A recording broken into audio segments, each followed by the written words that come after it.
Hello friends, cook with Prasanna ఛానల్కి మీకు స్వాగతం. ఈరోజు మనం ఇన్స్టెంట్ క్రిస్పీ రవ్వ దోశ ఎలా తయారు చేసుకోవాలో చూద్దామా. మరి ఈ రవ్వ దోశ తయారు చేసుకోవటానికి ఉప్మా రవ్వ కావాలి. ఉప్మా రవ్వని 1 కప్పు తీసుకొని మిక్సీ జార్లో వేసుకొని బాగా మెత్తగా పౌడర్ చేసుకోవాలి. చూడండి, ఈ విధంగా పౌడర్ చేసుకొని ఒక బౌల్లోకి తీసుకోవాలి. అందులో 1 టేబుల్ స్పూన్ గోధుమ పిండిని వేసుకోవాలి. రుచికి సరిపడా ఉప్పు వేసుకొని అందులో పుల్లటి పెరుగు 1 కప్పు వేసుకొని అందులోనే 1 అరకప్పు నీళ్లు పోసుకొని పిండిలో ఉండలు లేకుండా ఉండేటట్లు బాగా కలుపుకోవాలి. చూడండి, ఈ విధంగా కలుపుకొని బౌల్కి మూత పెట్టి 20 నిమిషాలు పక్కన పెట్టుకోవాలి. 20 నిమిషాల తర్వాత దోశ బ్యాటర్ రెడీ అయిపోతుంది. దోశ పోసుకోవటానికి దోశ తవ్వ బాగా వేడిగా ఉండాలి. అప్పుడైతేనే రవ్వ దోశ చాలా క్రిస్పీగా వస్తుంది. దోశ తవ్వపై 2 గరిటెలు ముందుగా కలిపి పెట్టుకున్న బ్యాటర్ని వేసుకొని ఈవెన్గా స్ప్రెడ్ చేసుకోవాలి. 1 నిమిషం అలా ఫ్రై అయిన తరువాత దోశ అప్పుడు నూనె వేసుకొని మరొక 2 నిమిషాలు బాగా ఫ్రై చేసుకోవాలి. చూడండి, ఎంత క్రిస్పీగా వచ్చిందో. మీకు నచ్చిన విధంగా ఫోల్డ్ చేసుకొని సర్వింగ్ ప్లేట్లోకి తీసుకొని సర్వ్ చేసుకోవచ్చు. అదే విధంగా ఇంకొక దోశ కూడా వేసి చూపిస్తాను. చూడండి, ఎంత చక్కగా వస్తున్నాయో. ప్రతి ఒక్క దోశ చక్కగా వస్తాయి. నేను చెప్పిన విధంగా మీరు పిండి కలుపుకొని దోశలు వేసుకుంటే చాలా చక్కగా వస్తాయి. ఫ్యామిలీ అంతా హ్యాపీగా ఎంజాయ్ చేయొచ్చు. రవ్వ దోశకి కాంబినేషన్ రెడ్ కోకోనట్ చట్నీ సూపర్గా ఉంటుంది. ఈ రెడ్ కోకోనట్ చట్నీ ఎలా తయారు చేయాలో నేను ఒక వీడియోలో తెలియజేస్తున్నాను. డిస్క్రిప్షన్ బాక్స్లో లింకుని ఇచ్చున్నాను. రవ్వ దోశ చేసుకొని రెడ్ కోకోనట్ చట్నీతో సర్వ్ చేసుకుంటే సూపర్గా ఉంటుంది. ట్రై చేసి చూడండి, ఎలా వచ్చిందో తెలియజేయండి. Thank you. Instant crispy besan dosa ఎలా తయారు చేసుకోవాలో చూద్దామా. మరి ఒక బౌల్ తీసుకొని అందులో 1 కప్పు శనగపిండి, అరకప్పు ఉప్మా రవ్వ, రుచికి సరిపడా ఉప్పు వేసుకోవాలి. అందులోనే పుల్లటి పెరుగు 1 కప్పు, 1 కప్పు నీళ్లు పోసుకొని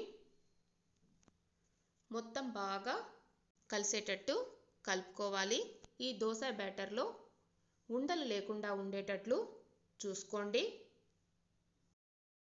చూడండి, ఈ విధంగా కలుపుకోవాలి. మనకి దోశ బ్యాటర్ రెడీ అయిపోయింది.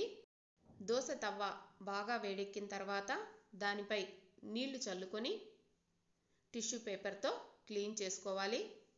మనం ముందుగా రెడీ చేసి పెట్టుకున్నాం కదా దోశ బ్యాటర్, అది వేసుకొని 2 గరిటెలు ఈవెన్గా స్ప్రెడ్ చేసుకోవాలి.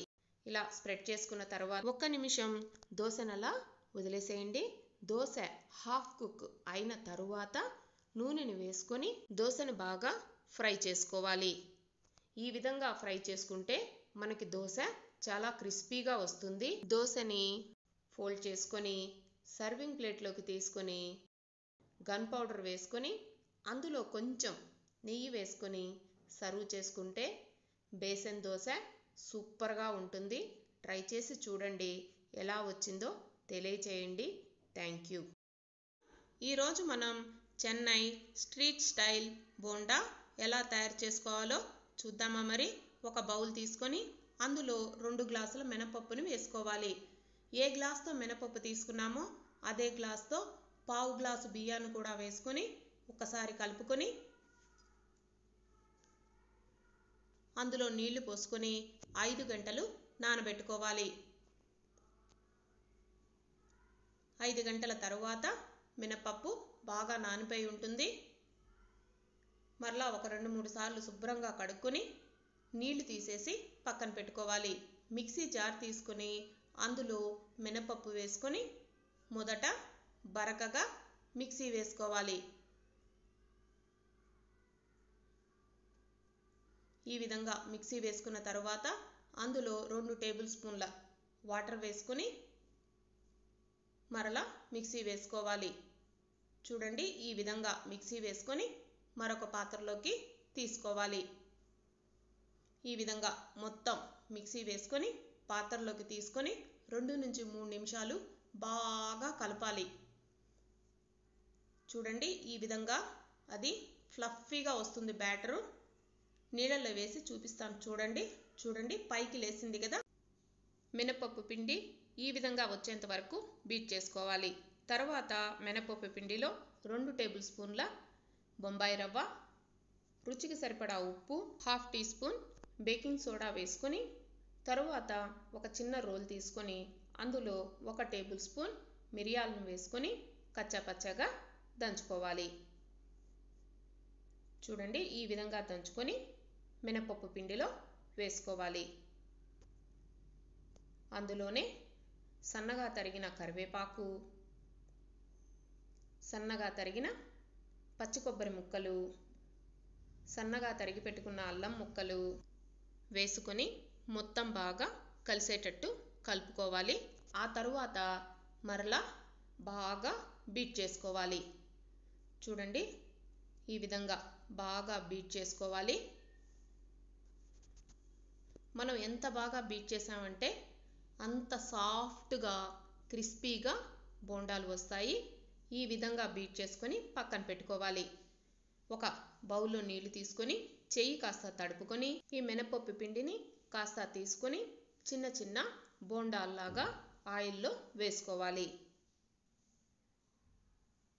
చూడండి ఈ విధంగా వేసుకొని 2 నిమిషాల తర్వాత అటు ఇటు తిప్పుకుంటూ గోల్డెన్ బ్రౌన్ కలర్ వచ్చేంత వరకు ఫ్రై చేసుకోవాలి. చూడండి ఈ విధంగా ఫ్రై అయ్యాక పేపర్ టవల్లోకి తీసుకొని తర్వాత సర్వింగ్ ప్లేట్లోకి తీసుకొని సర్వ్ చేసుకుంటే చాలా బాగుంటుంది. చూడండి ఇలా తుంచి చూస్తే తెలుస్తుంది కదా ఎంత సాఫ్ట్గా ఉందో, లోపల పైన ఎంత క్రిస్పీగా ఉందో. దీన్ని కొబ్బరి చట్నీతో సర్వ్ చేసుకుంటే చాలా బాగుంటుంది. ట్రై చేసి చూడండి. Thank you. ఈరోజు మనం స్ట్రీట్ స్టైల్ దోశ, బజ్జీ బండ్ల మీద దోశ అమ్ముతారు కదా, ఆ దోశ చాలా కలర్ఫుల్గా టేస్ట్గా ఉంటుంది. ఆ దోశ ఎలా తయారు చేయాలో మీకు తెలియచేస్తాను. ఈ దోశ పిండిలో కొన్ని సీక్రెట్ ఇంగ్రీడియంట్స్ కలుపుతారు. అవి ఏంటో నేను మీకు తెలియచేస్తాను. ఈ వీడియో చివరి వరకు చూడండి, అప్పుడైతేనే మీకు తెలుస్తుంది. దోశకి కొంచెం లావుగా ఉండే బియ్యాన్ని ఉపయోగించుకుంటాం కదా, ఆ బియ్యాన్ని ఉపయోగించుకోవాలి. మనం అన్నం వండుకోవడానికి ఉపయోగించే బియ్యాన్ని యూజ్ చేయకండి. దోశకు ఉపయోగించే బియ్యాన్ని 2 గ్లాసులు తీసుకోవాలి. అందులోనే 1/2 గ్లాసు మినప్పప్పు, 1/2 గ్లాస్ శనగపప్పు, ఒక 1/2 టీ స్పూన్ మెంతులు వేసుకొని నీళ్లు పోసుకొని 1కి 2 సార్లు బాగా శుభ్రంగా కడుక్కోవాలి. ఆ తరువాత అందులో నీళ్లు పోసుకొని 6 నుంచి 8 గంటల సేపు నానబెట్టుకోవాలి. 8 గంటల తర్వాత బియ్యం చక్కగా నానిపోయాయి. మరలా శుభ్రంగా కడుక్కొని అందులోంచి నీళ్లు తీసేసి పక్కన పెట్టుకోవాలి. మరొక బౌల్ తీసుకొని అందులో 1/2 గ్లాసు అటుకులు వేసుకొని ఒక్కసారి శుభ్రంగా కడుక్కొని అందులో నుంచి నీళ్లు తీసేసి 1 టేబుల్ స్పూన్ అన్నం వేసుకొని అందులో నీళ్లు పోసుకొని 15 నిమిషాలు పక్కన పెట్టుకోవాలి. మిక్సీ జార్ తీసుకొని అందులో నానబెట్టి పెట్టుకున్నాం కదా బియ్యం, అవన్నీ వేసుకొని కొంచెం నీళ్లు పోసుకొని స్మూత్గా వచ్చేటట్టు బ్యాటర్ వేసుకొని ఒక బౌల్లోకి ట్రాన్స్ఫర్ చేసుకోవాలి. ఇదే విధంగా మొత్తం వేసుకున్న తర్వాత ముందుగా నానబెట్టి పెట్టుకున్నాం కదా అటుకులు, అన్నం వేసి ఆ మిశ్రమాన్ని వేసుకొని మిక్సీ వేసుకొని దాన్ని కూడా ఈ పిండి వేసుకున్న బౌల్లో వేసుకొని మూత పెట్టి ఓవర్ నైట్ పక్కన పెట్టుకోవాలి. చూడండి పిండి బాగా పొంగింది. ఇలా పొంగితేనే దోశ చక్కగా వస్తుంది. ఈ దోశ పిండిలో రుచికి సరిపడా ఉప్పు, ఉప్మా రవ్వ, పంచదార, పుల్లటి పెరుగు వేసుకొని మొత్తం పిండిలో బాగా కలిసేటట్టు కలుపుకొని మూత పెట్టి 20 నిమిషాలు పక్కన పెట్టాలి. 20 నిమిషాల తరువాత దోశ పోసుకోవటానికి బ్యాటర్ రెడీ అయిపోయింది. బాగా వేడిగా ఉండే పెనం మీద నీళ్లు కాస్త చల్లి నీళ్లు ఆరిపోయిన తరువాత దోశ బ్యాటర్ వేసుకొని 2 గరిటెలు ఈవెన్గా స్ప్రెడ్ చేసుకోవాలి. 1 నిమిషం అలా వదిలేయండి.